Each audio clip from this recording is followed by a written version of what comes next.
I came here when I was about 6 years old and came with all of my family. We just came straight here to Crete, Nebraska. This is where I grew up, started first grade and finished high school here. So. My parents are from Guatemala. I came here at the age of 7. Me and my mom crossed the border. We walked through the desert day, night. It was very difficult. Some of us did suffer.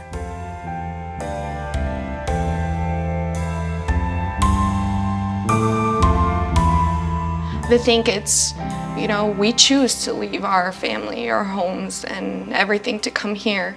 But in reality, it's a big sacrifice, and if we didn't have to, we wouldn't. So I came here when I was 6 years old to the United States, mostly because my parents knew that in the United States, I would achieve greater heights in my education. And because at the time, Juarez was the most dangerous city in the world. They were known for violence against women and just violence in general. I didn't want to come to the United States. I was really upset at my dad, and I told him I don't want to go. And because I had already started school, and my friends were everything to me, and my grandparents. I came to the United States when I was about 6. One of my first memories, I guess, is us leaving Bolivia because the day we were leaving, there was a really bad protest. There were rioters in the streets. There was a lot going on.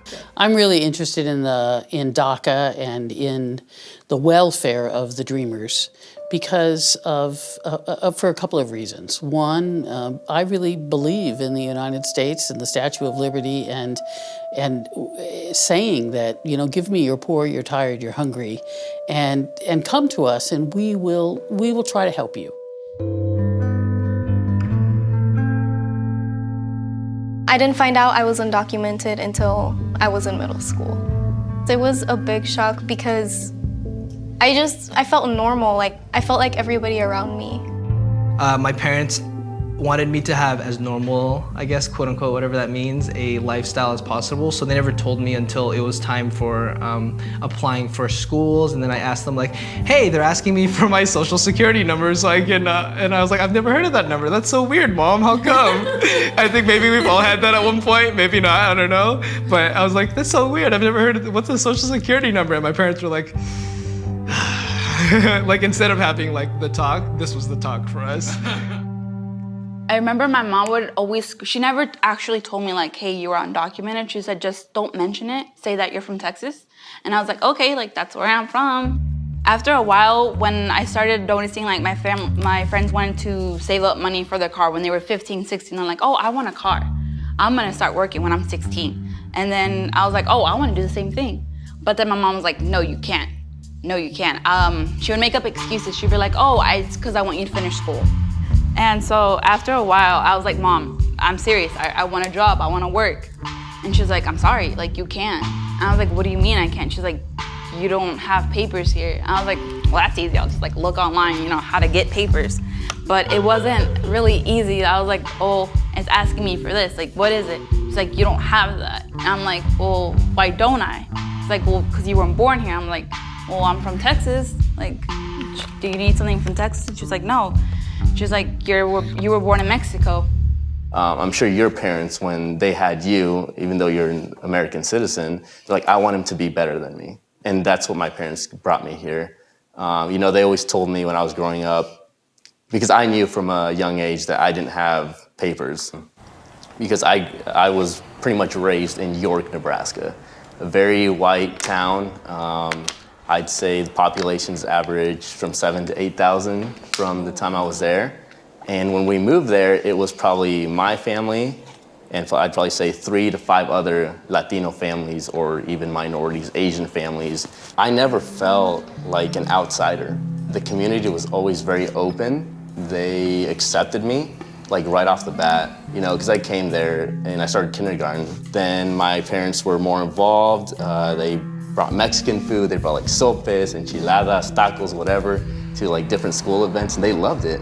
they just admired, for who we were. They never told us anything. They never said, you're not welcome here, or you can't play ball, you can't be on the A team, you have to be on the worst team because you're brown or you look different or anything.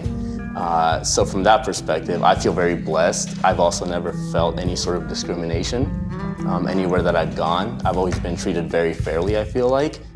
I saw snow, I made friends, I learned English, and everything was basically normal. I played with friends, I went to school, I learned. And it's at certain stages of your life where you're reminded that you're undocumented. So, you get to age 16 and then you can't apply for your driver's license. You can't even get a permit. And then that's the time where you start thinking of working. And then you're like, well, how am I gonna do this?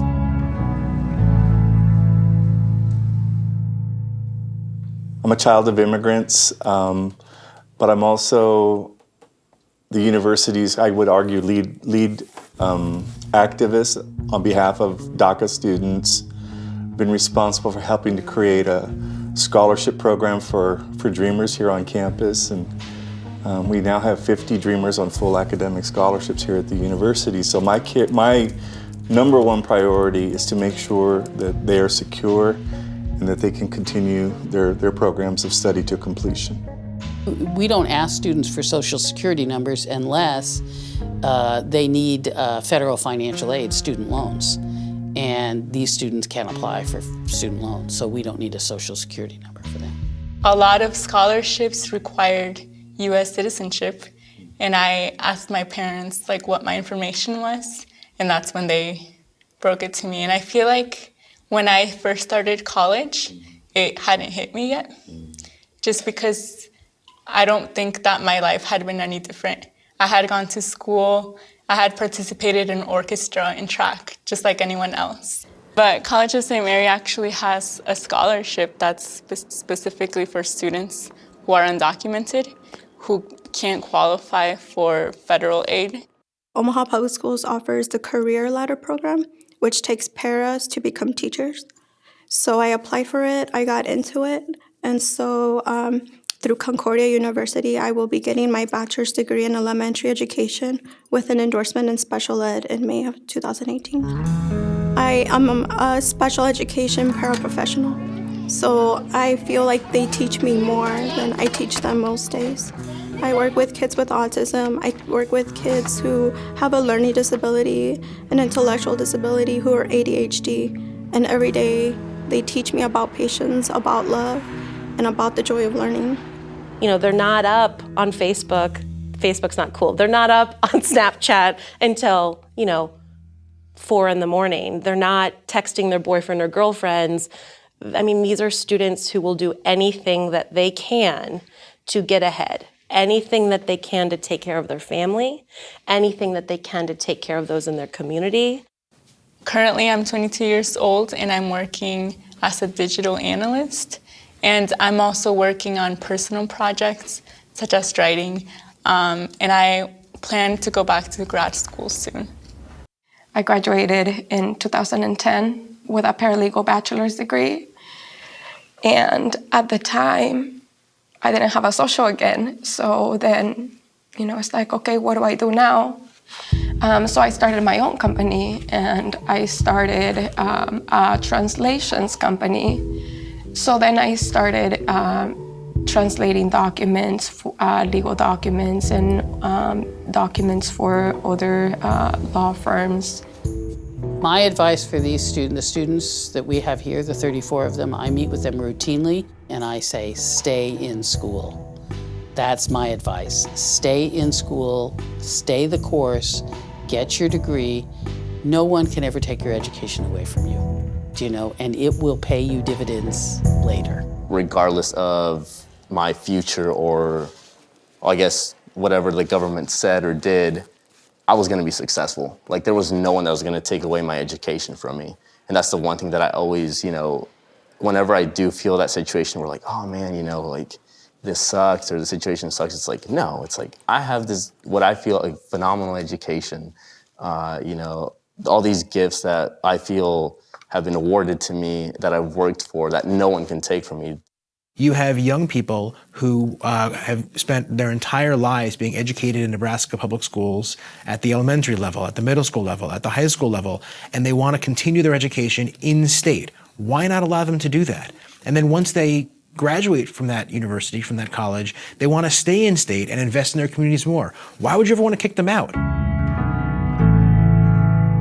So the DACA program was created through an executive memorandum issued by the Secretary of Homeland Security. It laid out the sort of youth that would be able to qualify for the program. And these were at a general level, young people who were brought to the country at a young age. They must have entered before the age of 15 or younger, and who had lived in the United States for a certain period of time, that was 5 years prior to the announcement of the DACA program, who were either in school or graduated from school, had no serious criminal convictions, didn't present as a public safety threat, right? So this was sort of at the basic level, this was the announcement of the parameters of the DACA program. A person had to then apply, pay a hefty fee, undergo a security check, background checks, and then after that they were granted deferred action and issued work authorization document. So the practice of granting deferred action is not a new practice. It's existed in regulation since 1981. It's existed as a practice of immigration authorities since the 1970s or before. So for more than 4 decades, this has been a practice that's been used. It's been cited by Congress multiple times in specific statutes, immigration statutes, recognizing that immigration authorities have the ability to use and exercise deferred action as a law enforcement tool. And it's even been cited by the Supreme Court as a tool within the immigration authorities' toolbox to enforce immigration law.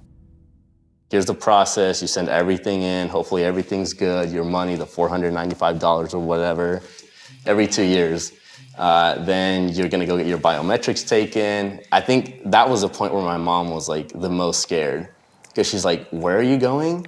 I was like, "Immigration." And she's like, "Why?" I was like, "Well," I was like, "I don't have a choice, Mom. The instructions are very clear here, and they tell you what day. They don't let you choose. They tell you what day and what time." Nearly 800,000 people have participated in the program. They're currently living here in the United States. They're working in the United States or going to school here in the U.S. These are individuals that have jobs. 91% of them are in the workforce, and they're contributing to their communities. That is a huge economic driver for local communities across the country and across our states, and it has huge economic benefits to what we're doing on a local level.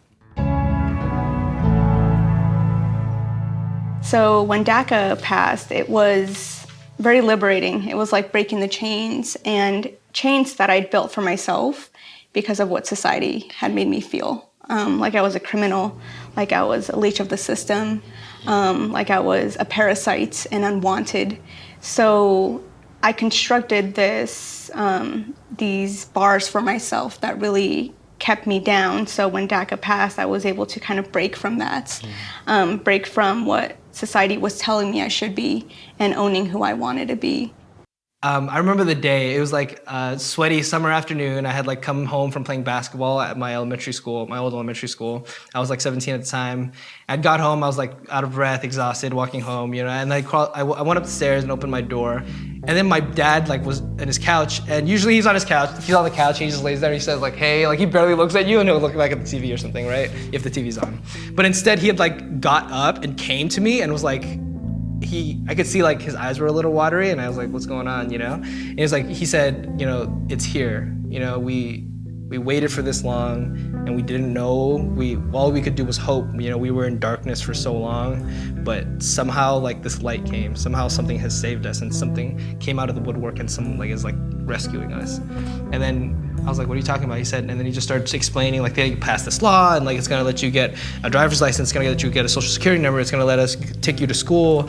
Well, pragmatically, it allowed me to work. You know, that was something that, being from a lower socioeconomic background, was instrumental to helping my family. So being able to work at a job where I could actually use my talent and my skills, that was really important to me.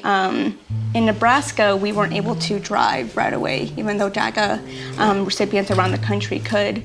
So fighting for DACA rights and driver's licenses in the States, joining other nonprofits, joining other Dreamers and DACA recipients, was really, again, me being a part of the democratic process. Even though I'm not a citizen, I still have rights, and I really wanted to embrace that part of who I was. And now it's being able to identify myself with an ID, getting prescription medication, which is something that most people don't think about.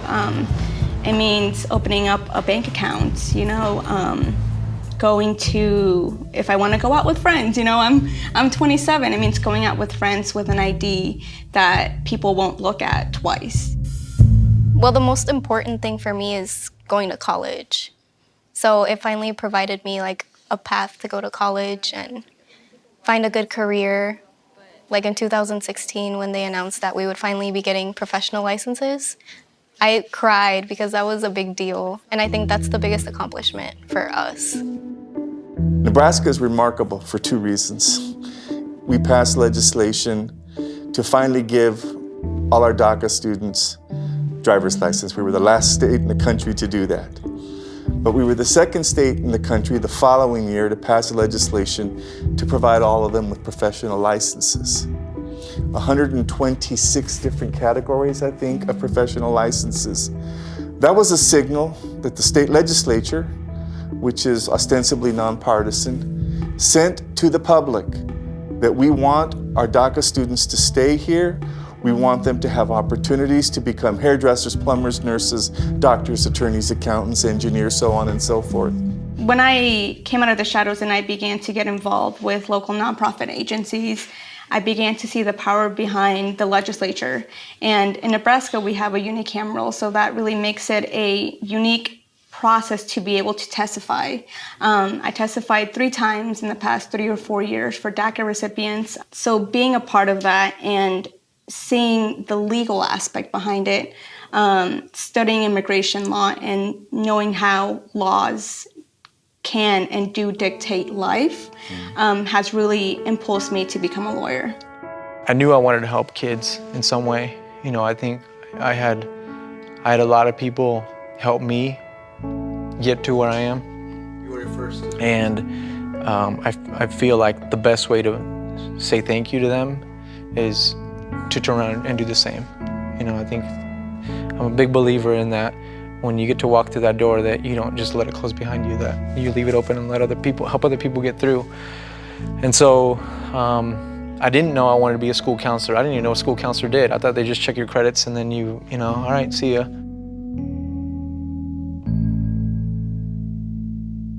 To many people in the society, immigrants are like criminals. They just came here to steal our jobs. But in reality, I think we came here to support our country, because not everyone's gonna go out in the fields and pick up tomatoes, pick up different stuff, and or like spend their days like my dad. He would be until like midnight doing a good job with the floors. And so I don't think everyone's going to do the same jobs that us as immigrants or our parents do to help this country out.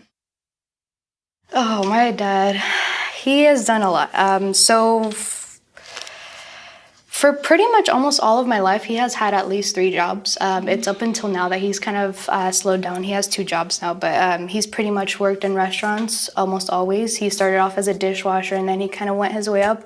And I'm really proud of him because he's actually a sous chef now, so he's almost one of the highest positions that you can get in the restaurant business. And then my mom, she works at a restaurant too. She's always been a dishwasher. They both just love the restaurant industry, and that's where they've been. You know, my dad was pretty hard on us, and always worked. You know, he had a lot of scars from his work. He works at a place where they work with a lot of chemicals. They have to deep clean, and so it takes chemicals and a lot of hot water to power wash basically a lot of stuff off. And so the chemicals are, if they get on your skin, I mean, they'll burn through your skin. And so he's been burned quite a bit. So he has scars on his back, and his hands don't close. And when I talk to other students, I feel like some of their dads are the same. That the way that my dad showed me love is that he was gonna make sure that I had whatever I needed. Whatever he could provide, he was gonna, work double, or he was gonna try to make that work. He was gonna make sure we had a roof over our head and food on the table. It feels good, having a full-time job and even being able to take out your mom and dad and say, no, I'm gonna pay for it, Sometimes they don't even, go to sleep because they're making food or they're cleaning offices. And they're just so humble. It really inspires me to keep on going and to use that humbleness and that hard work. I told them, I was like, hey, Mom, it's going to be a sacrifice I have to make. I want to be able to provide for you in the future. I want to be your 401k. I want to be your pension plan, because that's what I am. Luckily, like I said, in accounting, in the business world, there's a potential to make decent money. And that's what I want to do. I want to be CEO, CFO of a company one day. Nothing's going to stop me, because whether it's here, Mexico, or anywhere, I'm going to do it, because I know that my parents need me and my future family will need me. And I want to be able to provide for them more than what I had, even though I was very blessed. I've been an honor student all through high school, and I've always taken these crazy hard classes. I don't know why. And I don't know, I just feel like I owe it to my mom and everything that she did for me. I just can't let all her hard effort be for nothing, There's been this narrative created where it's like Dreamers had no choice. Yeah. A blame game. Yeah, and I understand where it's coming from, because yes, we didn't have a choice. So they're just empirical facts, right? That we didn't, as minors, we just had to go with our parents, and that was the thing, right? It has been used against us in a way where it's like, oh, so it's your parents' fault, so we should deport your parents and just not you then, or we should split up your family or something like that, or it was your parents' fault and it just wasn't yours, or sort of thing. I don't know, that's just something that it hurts me, because I know that those are the people we're trying to serve. Every single one of us has talked about our parents so far and the contributions they've made to us, and that the first thing that we serve is them. The vetting system instituted by the Obama administration is very loose and lax. Supposedly, the DACA recipients were supposed to have no more than 3 misdemeanors and no felonies. They filled out forms. There were no background checks on many of them. They slipped through the cracks.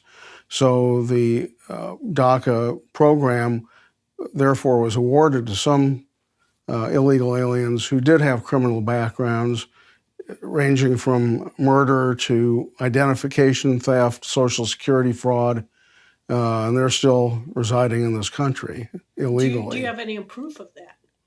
Well, it depends on who you want to believe. We check the statistics through what we consider credible organizations like Federation for American Immigration Reform, Center for Immigration Studies, etc. Some of us didn't make the choice to come here, and all of DACA recipients, we were not old enough to make that choice. And we have been, raised in this country, and we have learned. And obviously, DACA recipients, they're not criminals. We go through background checks, extensive background checks, to be able to get, that work permit. And we are sometimes treated as criminals and discriminated, and sometimes people just don't know that we had to, find our own college funding to be able to go to school, because we didn't have, a loan, we didn't have a scholarship by the government to be able to do that. We had to find our own ways of having a career. I met my boyfriend, and it was 2 months in, and I Sometimes I forget that I'm even DACA because I feel so normal. Like, I feel like I'm a citizen. So 2 months in, I realized, I was like, oh my gosh, like I'm DACA. I should probably tell him before he because that's something big. And I was like, well, I'm kind of like not from here. And he was like, what do you mean you're not from here? I'm like, I'm a DACA student. And he was like, what's DACA? Like, I don't know what that is. Is that like a club at school or something? And I was like, no, like I came here when I was young. I'm undocumented. Like, I was like, yeah, some people don't want me to be in this country. And that was really hard for me. Like, it was one of the hardest things I ever had to do, I think, because it's just so hard telling somebody that doesn't have any knowledge on the issue. So, I don't know, he was very accepting of it. I had a representative, legislator that when I was sharing my story, I told them, like, this and this, kind of like this, I work here. They stopped me and they're like, wait, do you pay taxes? Like, literally, that was what they said. And so I was just like baffled. I just kind of like, just turned my head and I was like, are you serious, bro? Like you can't work in this country without paying taxes. Even if you are here undocumented and working illegally, you're still paying taxes somehow. You're contributing to Social Security, somebody's retirement. You're paying sales tax. They've already demonstrated that they're meeting a standard that even a lot of American citizens can't meet. Exceeding that standard. And exceeding the standard. So let's have a pathway forward. It doesn't make sense. Why are you going to round up and kick out the people who are going to be CPAs and that are going to be, teachers and everything else? I mean, these are people that are going to be in a higher tax bracket and are going to contribute back more to the economy. These are people who've already been paying in taxes even before DACA. Those people that are older. I mean, whose parents have been paying in taxes. These individuals were asked to come forward. They were asked to follow a system, to tell the government where they lived, to give them their phone number, to go through a thorough background check that included fingerprinting. They were vetted and deemed to be approved for this program. And every 2 years, they've been asked to renew their deferral. So they get a new updated work authorization. They go back in and get their information vetted again. They provide new updated information about where they're currently living. And so this program goes away. They're certainly fearful that that information will be used to remove them from this country or to remove their family from this country. The government has all of our information, has their parents' information. All of ours. And I guess it is really scary because what if they end up coming to your parents? When I talked to an immigration attorney, she had told me that at first when they came out with it, they'd said that they were not going to, they're not going to just basically distribute that information out willingly to people. They're not going to give that information out to other agencies. Well, they've since changed their language and says we're not going to proactively give that information to people. So to me, that means is, well, we're not going to give it to them, but if they come ask for it, that's not being proactive. They came and asked us. My biggest fear is, have I done something to benefit me that, without knowing, it's going to affect my family? That they're not just going to come after me, that now because I've done this, my parents are going to be rounded up too.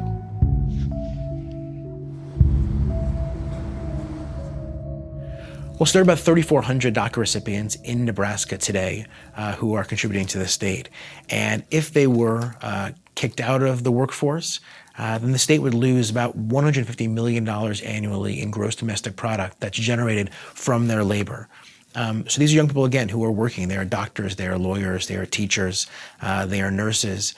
And for them to be removed from the workforce would only be a net negative for the state. So if you look at the 800,000 young people who have benefited from DACA, and you just focus on those who are in the workforce, using the analysis that we've done with economists over the past year and a half, we would estimate that ending DACA and kicking those recipients out of the workforce would essentially suck about $460 billion out of the economy over a 10-year period. Again, DACA recipients also, because they're in the workforce, are paying the same state and local taxes, payroll taxes, that are pulled out of our paychecks every day as you or I. And so there's a huge contribution that's made to state and local coffers as a result of that, and to the federal government as well in the form of their income taxes. I mean, importantly also, by paying into payroll taxes, they are actually contributing to the social safety net that they don't actually even have access to, right? So in terms of keeping Social Security and Medicare solvent, those are funds that they are paying into through their taxes that they do not themselves actually have access to at the end of the day. Dreamers are contributing not only in paying local taxes and frequenting local businesses, but 65% of DACA recipients have bought a car in the first 5 years of the program. 10% have bought a new home. 6% have started their own business. Many of them are employing U.S. citizens. So they're huge economic drivers within our community. If you just want to be a business person about this whole thing, in most places in the United States, unemployment is so low that we need the labor.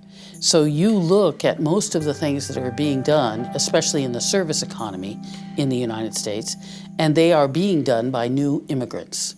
And in many cases, they're people who are either the parents of these dreamers, the grandparents of these dreamers, or the dreamers themselves. And so would we want all that labor to go away? I mean, who's going to roof your house? Who's going to mow your lawn? Who's going to clean your home? With America's birth rate, that the only way we can grow our economy is to continue to grow our workforce. And that's going to be mostly young people, and many of them young, new Americans. So these 800,000 Dreamer kids represent a significant increase to our economic growth rate, to our GDP. Huge outpouring of support from the business community. More than 800 business leaders signed on to a letter that encouraged Congress to pass protections for Dreamers to make sure that these individuals were not deported from this country. They talked specifically about the incredible economic benefits that these individuals are already providing to our economy, and that a broader legislation like the DREAM Act would help provide nearly $1 trillion in economic growth to our country. That's huge. And that's going to have huge trickle-down effects across our local communities. So the business community certainly got involved. We've seen a host of state and local officials get involved, and the public cares about this a lot. Recent polling came out that showed that nearly 90% of Americans support Congress passing protections for Dreamers. And when you think through sort of, whether they're taking our jobs, from the macro level, economists have looked at that issue with respect to immigration and immigrants broadly and roundly reject the idea that American jobs are being taken in large numbers by immigrants. For the most part, immigrants provide a complement to the work that American workers are doing. They're not competing in many cases for those jobs. Over 20,000 teachers in the U.S. are DACA recipients. So just on that basis alone, jobs. A lot of DACA recipients are becoming educated beings. We are going to graduate from high school, we're graduating college, we're even going on to, a grad school. So we're professionals, and we're a part of what happens in this country on an economic sense. We do it because it's a contract. It's a contract that, hey, here I am, I'm coming out of the shadows, I'm showing that I'm not a criminal. We have to run extensive background checks every year and a half. We can't get into trouble with the law, which is something that we couldn't in the first place to get our DACA permits. And we're showing that we're active members of society.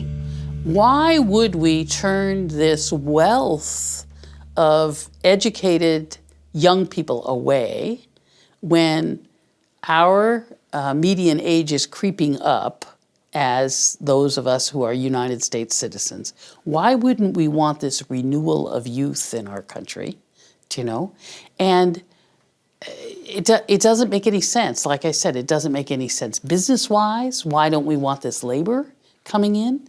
And it certainly makes, at heart, it makes no sense in terms of who we are as human beings. And U.S. people, all of whom came from immigrants, all of us. I don't know what people are like in Hong Kong. I probably know because of my parents maybe, but my parents are two people from Hong Kong. I don't know anything about Hong Kong culture. I don't know anything about the music. I don't know anything about theater there. I don't know anything about Hong Kong other than where it's at, how to spell it, and how to write it in Cantonese, I'm an American. The only thing missing from that part is the citizen part. you know, my family is established here and they've lived here. My brothers and sisters, they don't know my grandparents, they don't know my aunts, they don't know my uncles. They were born here and they don't know anybody over there, and their Spanish is so bad. So just having to uproot them is just, I don't know, something I can't comprehend. I think we all have our ideas of what it means to be American. For me, it's being who I am without being judged, without having hate and resentment coming my way just because the color of my skin, because of my status. Of course, there's privileges and immunities that come with being a legal US citizen born in America, but there's also the ideology behind what it means to be American, and that's something that I embrace. I was going to an immigration information forum, dressed in a suit and tie, and a woman came up to me and told me to go back to where I came from. Now, I'm born in Southern California, been public school educated.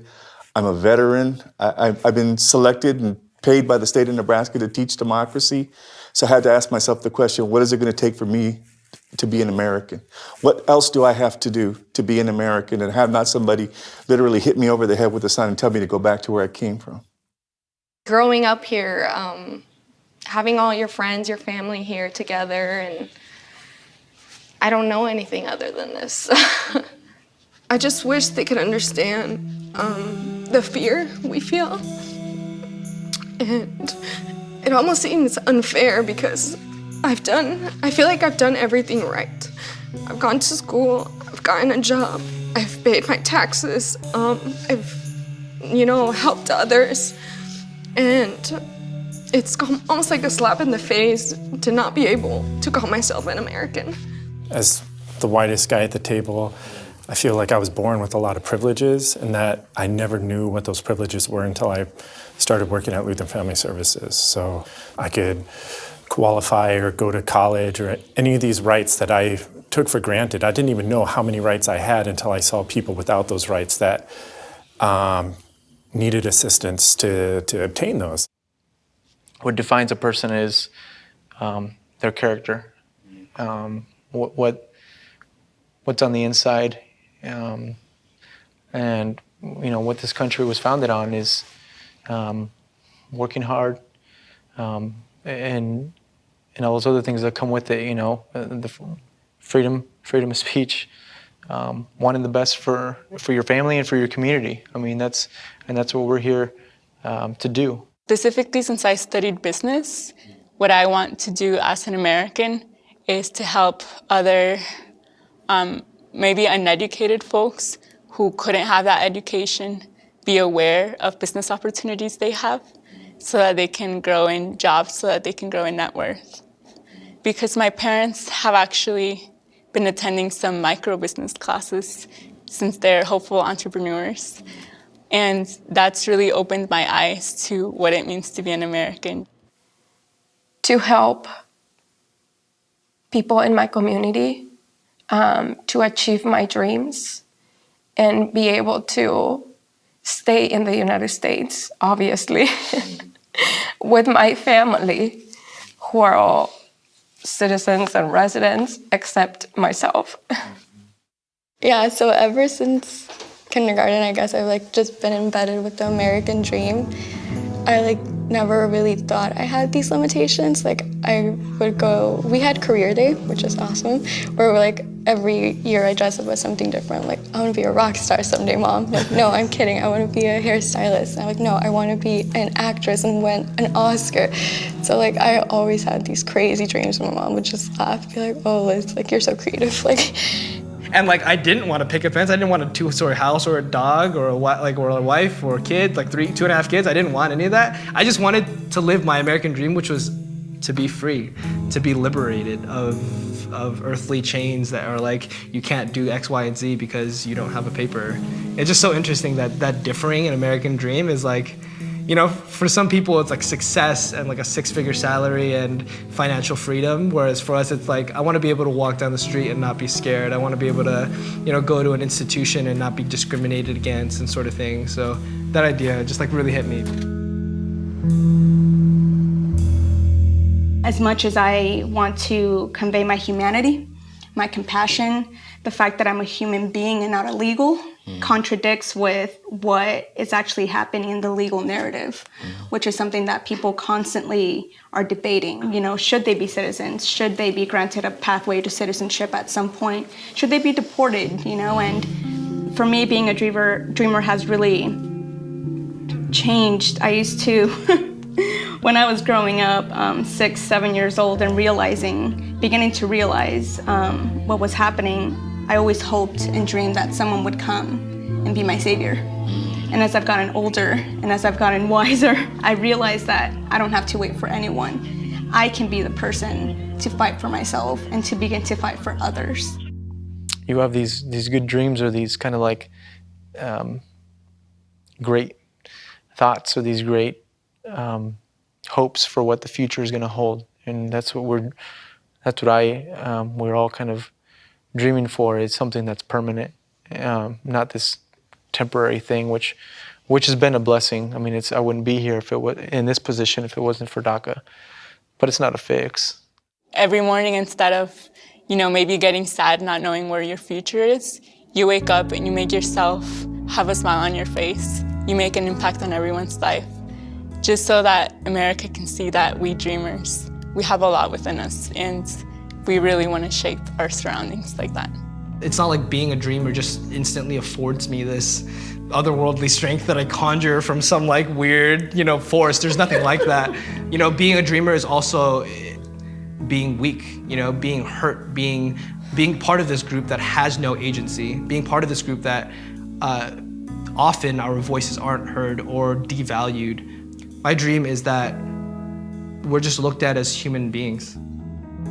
And I'd envision me and my mom being in this little green garden area, and then just butterflies roaming around, and that would calm me down and make me go to sleep. And so literally that's how I felt. I just pictured the butterfly and me flying, being able to finally be free and not ashamed, because I've never truly felt like I belonged here. The land that I was raised in, it always sort of judged me. There's just so many wonderful people who call this place home, and that I know will do so much good. And if we take them away, they will do good regardless, but they want to do good here, and they want to contribute to society the way that we should. As a political science major, I've been able to study the history of the United States, and, what's happening now has happened against other groups, and they've overcome adversity, they've overcome these struggles, and they came out, granted, it happened through a lot of pain and suffering, but they came out the other end, I think I've been preparing for this fight my entire life in bits and pieces, and I've met the people that I've met for a reason. And I don't think I'd be the person I am today if I didn't have a purpose. That the whole point of America is the salad bowl / melting pot of all of us, that we add to it together as a nation of different voices and ethnicities and colors and perspectives. One of the impacts of this is that these young people are losing protection right now. So every single day that passes without Congress providing a permanent protection for these young people, you're seeing about 122 people on average every day losing protection. We are the immigrants. We are the immigrants. The mighty, mighty immigrants. The mighty, mighty immigrants. Fighting for justice. Fighting for justice. And the Dream Act. And the Dream Act. It is time to pass the Dream Act. We'll pass it now. Let me tell you what it means. What it means is not only an opportunity for hundreds of thousands to be part of America's future, it is an opportunity for the rest of us to reaffirm who we are as Americans, what we believe in, what our values are, what justice really means to us. This is a simple matter of justice, that young people who were brought here undocumented will be willing to be given the opportunity to be part of our future. One of our missions at United We Dream is to make sure that immigrant young people in this country can feel empowered by their stories and come to DC, make their voices heard, speak to members of Congress, and be shaping the narrative of immigrant young people in this country, but then also be shaping policy. We're calling to this evening to talk about the future of Nebraska's immigrant youth, also known as Dreamers. There's definitely a political solution that lawmakers, regardless of political party, can come to ensure that DACA youth are not being deported and removed from the United States. You know, as Donald Trump, our president, and Paul Ryan, the speaker, they've said it's not right to send these talented young people back to a country they don't know, where they may not even know anybody. They don't, a lot of them don't speak the language. They're Americans. Let's give them, first, allow them to stay legally, and second, create a path for their citizenship. The ones who are among the criminal element, they should be subject to immediate deportation.